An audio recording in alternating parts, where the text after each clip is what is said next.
श्रवण सुनो भूली ही भवन तो बावल है। और गोपियां ये नाम सुनते ही अपना होश खो बैठे। पूरे गोकुल में जा जाकर सबको बता दिया कि नंदराय जी के लड़के का नाम कृष्ण है। और दोनों माओं ने तय किया कि घर के बुलाने के नाम भी तो कुछ सोचने पड़ेंगे। यशोदा जी ने बताया कि उसमें क्या सोचना,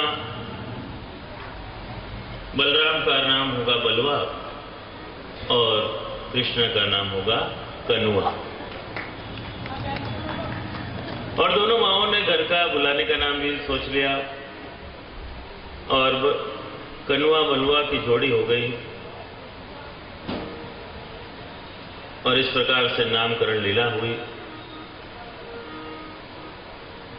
और एक दिन जब मैया लालन को गोदी में लेकर के खड़ी हुई थी और ठाकुर जी ने देखा आकाश में कई पक्षी उड़ उड़ करके जा रहे हैं, स्वयं लालन को भी मन हुआ कि मैं भी पक्षी की भांति उड़ूं।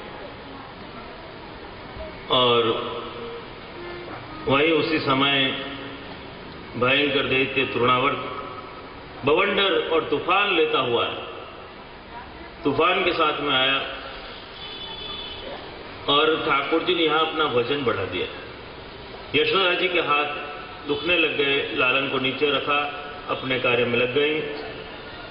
और यहां बवंडर तूफान आया, तृणावर्त नाम का दैत्य, और भगवान को उठाता हुआ आकाश में लेकर के और ऊपर लेकर के गया और आकाश में घुमाने लग गया। और भगवान ने भी एक ऐसा मुष्टि प्रहार किया कि तृणावर्त दैत्य के प्राण हरण हो गए। टकराए जो झरनों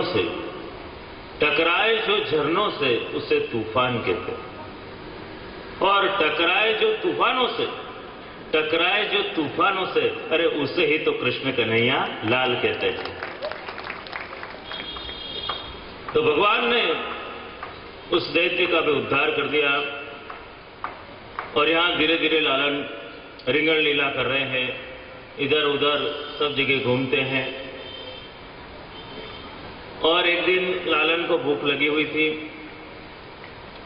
और मैया ने उनको माखन चटा दिया और ठाकुर जी इतने प्रसन्न हो गए कि असली वस्तु तो अब आई और भगवान को उसका इतना स्वाद भाया, फिर तो भगवान रोज जीत करे, रोज माखन मांगे। और भगवान का उस समय पेट भी बड़ा हो गया, तो भगवान ऐसी लीला करी कि घर का जो उमरा है उसके बाहर भी नहीं निकल सके। उनका ठाकुर जी का माखन खा के पेट ऐसा हो गया और यशोदा जी प्रसन्न हो जाए, करे हमारो लालन का लीला करो। फिर धीरे धीरे बड़े हुए, थोड़े और बाहर निकले और फिर तो गौशाला के जो बछड़े थे उनकी पूंछ पकड़ लेते और वो बछड़ा एकदम भागने लगता, तो पीछे पीछे पूरे नंद भुवन में ठाकुर जी घूमते। यशोदा जी को हुआ कि मेरो लालन अब धीरे धीरे बड़ो हो रो, या कुछ चलना सिखानो। और यशोदा जी लालन को उंगली देती कि कनवा मेरी उंगली पकड़ ले और तू धीरे धीरे चलना सीख जा। और ठुमक ठुमक करके थोड़ा सा चलते, फिर गिर जाते। फिर यशोदा जी उंगली पकड़ावे कि कनवा ऐसे चल, ऐसे चल। सीखवत चलन यशोदा मैया, सीखवत चलन यशोदा मैया। लालन ऐसे चलो, और फिर थोड़ा डगमगा कर थोड़ा आगे चले और फिर गिर जाए। फिर से यशोदा जी हाथ पकड़े, सीखवत चलन यशोदा मैया, सीखवत चलन यशोदा मैया। और यशोदा मैया चलना सिखा रही लालन को, और धीरे धीरे करके लालन चलना सीख गए। और फिर तो लालन को इतना आनंद हो गया, फिर तो इधर से उधर भागे, उधर से उधर भागे, और फिर तो कहीं भी माखन मिल जाए ले ले करके भाग जाए। और एक दिन लालन ने माखन का कटोरा उठा लिया और यशोदा मैया कहीं देख न ले इसलिए लेकर के भागे और मणिकोठा में जाकर के छिप गए। और मणिकोठा में ऐसा है कि सब जगह भगवान को अपनी प्रतिथि नजर आ रही। और लालन को लगा, कन्हैया को, कि कोई मुझे देख रहा है और वो कहीं मेरी मैया से मेरी शिकायत न कर दे कि कान्हा ने माखन खाया है। इसलिए कान्हा ने कहा कि देख, मैं तुझे भी थोड़ा माखन दूंगा, तू मेरी मैया को मत बताना। ऐसे करके अपनी ही परछाई को थोड़ा सा माखन दिया। फिर लगा कि इसमें भी नहीं मान रहा है, थोड़ा सा और माखन दिया। फिर ठाकुर जी को लगा ज्यादा उदार बनने में मजा नहीं है, सारा माखन खाकर ठाकुर जी वहां से पधार। और ठाकुर जी धीरे धीरे अब और बड़े हो रहे हैं और ठाकुर जी ने अब तो नंद भवन के बाहर जाना भी शुरू कर दिया। और ठाकुर जी ने सोचा कि मैया तो ज्यादा माखन देती नहीं है, इसलिए अब कुछ किया जाए। और ठाकुर जी ने अपनी उम्र के सारे सखाओं को इकट्ठे किए, पूरी सभा बुलाई ग्वाल वालों की,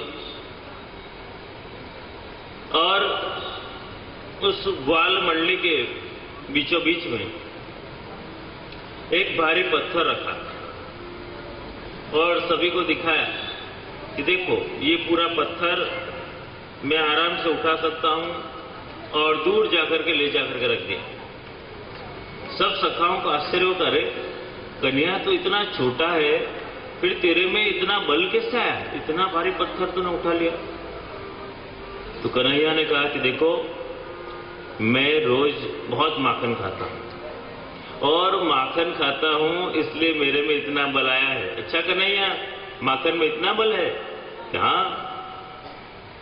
तो कन्हैया, हम लोगों को तो माखन मिलता नहीं है, तो हम लोग क्या करें? समझाया प्रभु ने कि इसलिए तो तुम लोगों के यहां मैंने बुलाया है कि आज हम एक मंडल की रचना करेंगे और उसका नाम होगा चौर्य मंडल, कि इसके कुछ नियम भी होंगे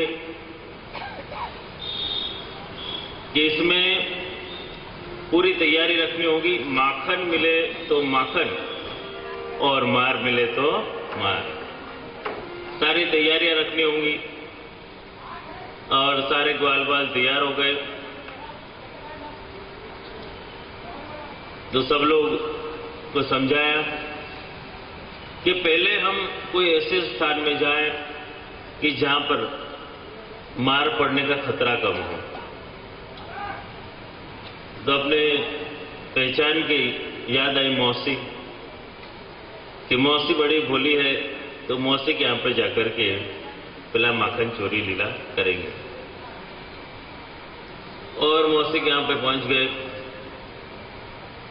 मौसी की प्रशंसा करने लग गए। कह रही मौसी, आपके हाथ में तो जादू है, हमने सुना है कि आपका जो माखन खा लेता है उसे तो अमृत जैसा आनंद आ जाता है। अरे मधुमंगल, तू भी तो कुछ बता। मधुमंगल ने कहा, क्या बताऊं? कन्हैया ने कहा, कह रहे वही बता कि आकाश में से देवताएं भी जब यहां पर आते हैं तब यही बातें करते हैं कि माखन खाना हो तो इस मौसी का खाना चाहिए। अच्छा खाना, मेरा माखन इतना अच्छा है। उसने जरा सा इतना सा उंगली में लेकर के चटवा दिया। ठाकुर जी को लगा ये क्या, इसमें थोड़ी आनंद आएगा, हमको तो माखन के बड़े बड़े लोंदे चाहिए, कटोरे चाहिए। और मौसी जब घर से बाहर गई और जब शाम को वापस आई तब अंधेरा था और देखा कि सबके मुंह में माखन लगा हुआ है। और दीपक जला के देखा तो सारे लोगों पूरा माखन लूट लिया है। और एकदम से ठाकुर जी और सब ग्वाल बाल वहां से भाग गए और इतने खुश हो गए कि पहला प्रयोग तो बड़ा सफल रहा, इसमें अपन को माखन मिला और मार नहीं मिली। लगा अब आगे भी कुछ प्रयोग करने चाहिए। दो सखियां थी, उनके यहां माखन चोरी करने गए। दोनों सखी सो रही थी और दोनों सखी सो रही थी, दोनों की चोटी आपस में बांध दी। और जब माखन चोरी कर रहे थे आवाज आई, दोनों सखी अलग अलग जगह से उतरने गई और दोनों की चोटी बंधी हुई थी, दोनों सखी गिरी और ठाकुर जी माखन लेकर के भाग गए। एक सास बड़ी चतुर थी, उसने अपनी बहू को शिक्षा दी कि देख, आजकल नंदराज जी का जो लाला है ना, वो माखन की चोरी करने आता है, तो तू ये रस्सी रख और सावधान रहना कि वो कान्हा जब भी आए माखन चोरी करने तो तू इस रस्सी से कान्हा को बांध दे। तो इस प्रकार से जब कन्हैया वहां पर आए और वो कन्हैया को रस्सी से बांधने गई, ठाकुर जी ने अपने दो हाथ यूं कर लिए, फिर उसने रस्सी छोड़ दी। ठाकुर जी ने दो हाथ सीधे कर लिए, पूरी रस्सी नीचे गिर गई। ठाकुर जी ने कहा, तेरी गोपी तू साव भोली है, तुझे बांधना भी नहीं आता, ला मैं तुझे सिखाता हूं। अच्छा, किसे बांधा जाता है? उसको खड़ी कर दिया खंबे के पास में, पूरा नीचे से लेकर ऊपर तक बिल्कुल बांध दिया। ऐसे बांधना चाहिए। आराम से माखन चोरी करा और ठाकुर जी भाग गए। और एक दिन ठाकुर जी चंद्रावली जी के यहां पे माखन चोरी करने पधारे और ठाकुर जी ने यहां पर साड़ी पहन ली, घूंघटा निकाल लिया और दरवाजा खटखटाया। चंद्रावली जी ने पूछा, करी कौन है? उन्होंने ठाकुर जी ने कहा कि मैं भद्रावली। और चंद्रावली जी ने पूछा कि तू कहां से आई है और तू कौन है, ये तो बता। तब कहा कि मैं तेरी छोटी बहन और जब तेरा ब्याह हो गया ना उसके बाद में मेरा जन्म हुआ है। अच्छा, और थोड़ी देर में देखा साड़ी के बाद हाथ बाहर निकला और देखा तो काले काले हाथ थे। चंद्रावली जी ने कहा कि हमारे घर में तो कोई काला नहीं हुआ, तू कैसे काली हुई? तब कहा, कह रही तू भोली की भोली है। अरे जब मेरा जन्म होने वाला था ना, मेरी मैया ने उस समय बड़े जामुन खाए, इसलिए मैं काली हुई। और मैया रोज यमुना जी में स्नान करने जाती तो यमुना जी को रंग लग गयो। अच्छा, चंद्रावली जो राजी हो गई, मेरी छोटी बहन आई है तो बहुत अच्छा हो गया, ये मेरी मदद में रहेगी। और कुछ काम से चंद्रावली जी बाहर गए, बाहर उनकी सखी मिली और दोनों में वार्तालाप हुआ। और सखी से बात में कहा कि मेरी छोटी बहन आई है। उसने कहा तेरे जैसी होगी? नहीं, वो तो काली है। अच्छा, वो कैसे? कहा कि जामुन की सीजन थी, मेरी माँ ने बड़े जामुन खाए। और उन्होंने कहा अरे जामुन खाने से कोई काला नहीं होता, तेरे साथ में किसी ने छल किया। और जब चंद्रावली जी भाग करके गए और जब साड़ी का घूंघटा उठा करके देखा तो माखन खाते हुए दिखे, मोर मुकुट काशनी के श्रृंगार में। बोल श्री कृष्ण कन्हैया लाल की जय। प्रभु ने दिव्य माखन चोरी की लीला। एक दिन एक गोपी के यहाँ शादी होने वाली थी और उस गोपी के यहाँ प्रभु पधारे और उसने कई प्रकार की सामग्रियां बनाई हुई थी, कई प्रकार के माखन निकाले हुए थे। भगवान ने पूछा कि अरे गोपी, तू ये सब सामग्री का माखन का क्या करेगी? कि जो बाराती आएंगे उन्हें खिलाऊंगी। भगवान ने कहा अरे बारातियों को तू क्या खिलाएगी? मेरे साथ में देख, अयोध्या के महात्मा आए हैं, उनको खिला। अच्छा, अयोध्या के महात्मा आए हैं? और जब वो बाहर निकल के देखती है तो सारी वानर सेना बैठी हुई थी, व्रज के सारे वानर थे और उन सारे लोगों ने हमला कर दिया और सारा माखन चुरा करके भाग गए। एक दिन एक गोपी ने तय कर लिया कुछ भी हो जाए कान्हा को पकड़ के यशोदा जी के पास में ले जाऊंगी। रोज रोज आता है, माखन चोरी करके चला जाता है, इतनी मुश्किल से हम माखन निकालती हैं।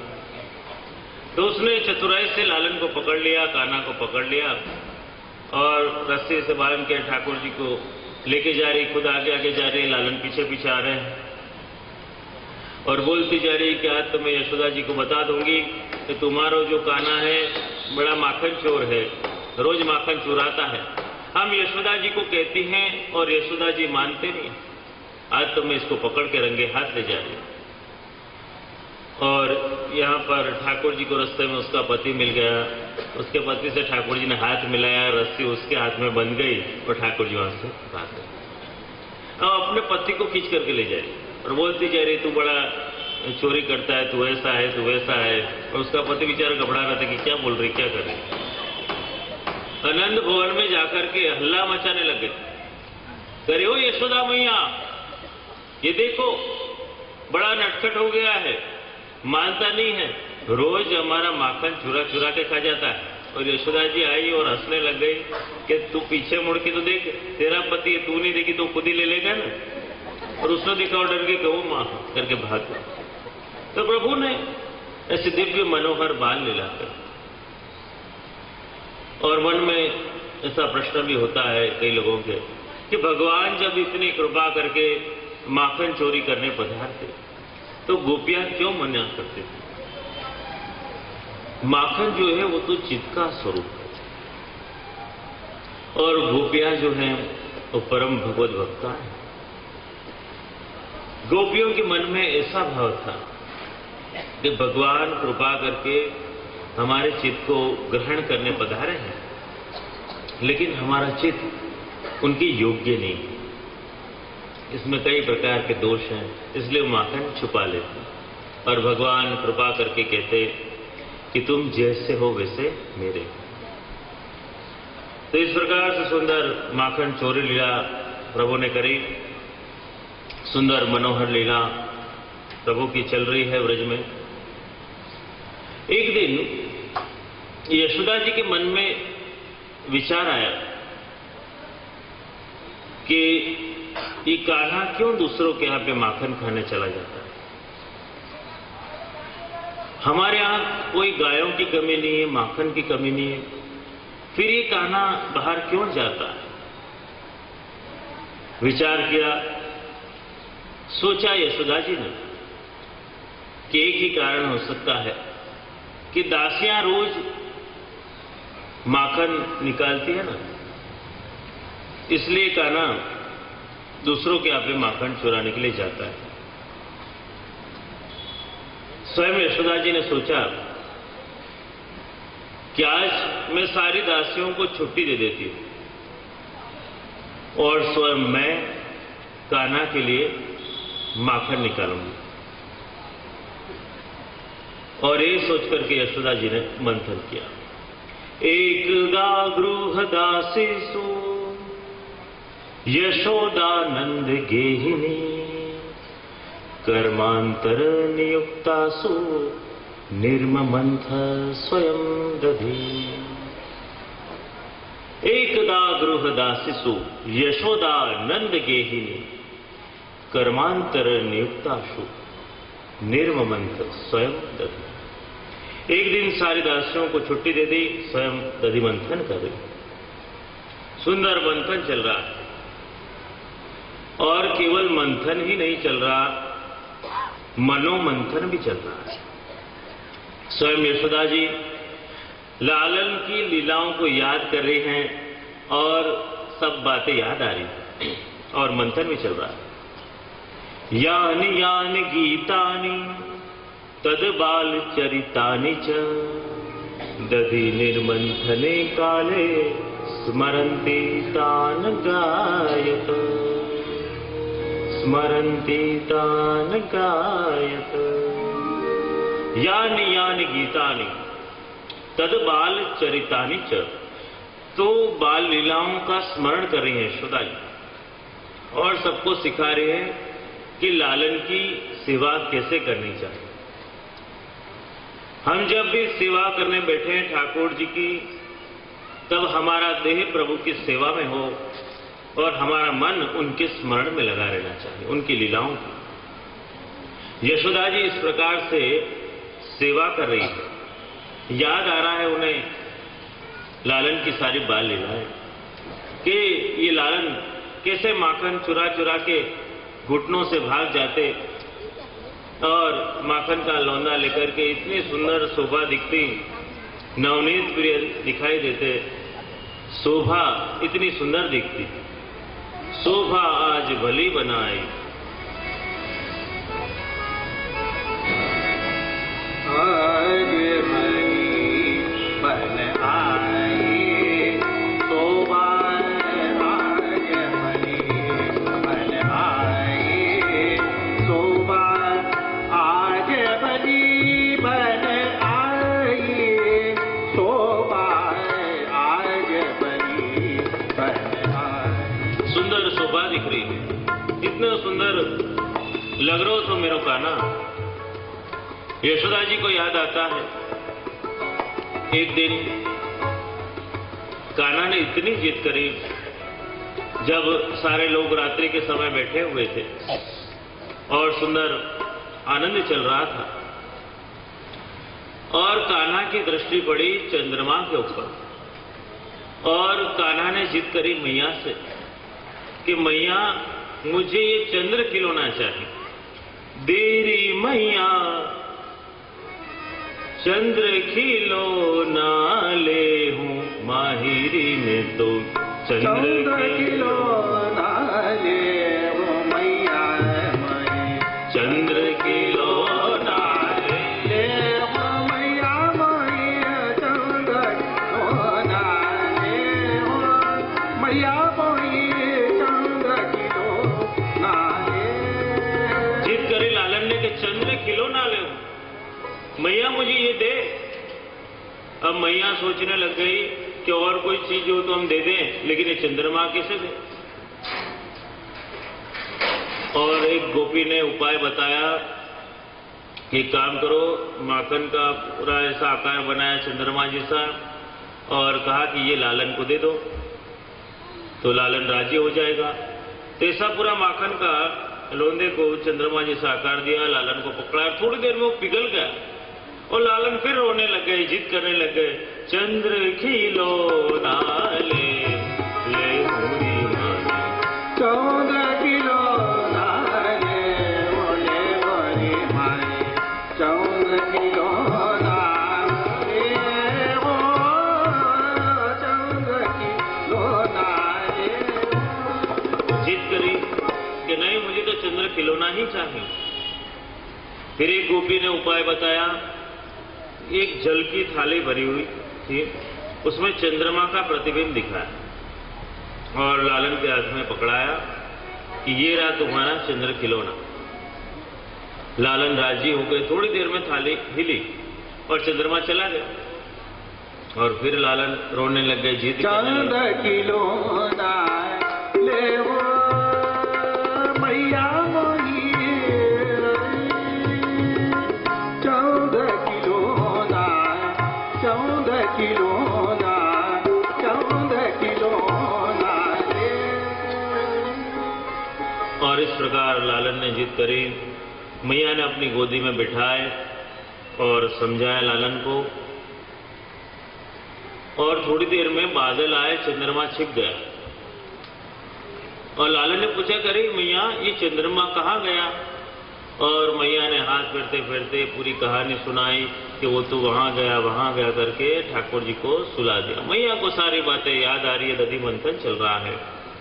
याद करें कि एक बार दोनों भैया ने मिलकर कैसी जिद करी माखन और रोटी के लिए।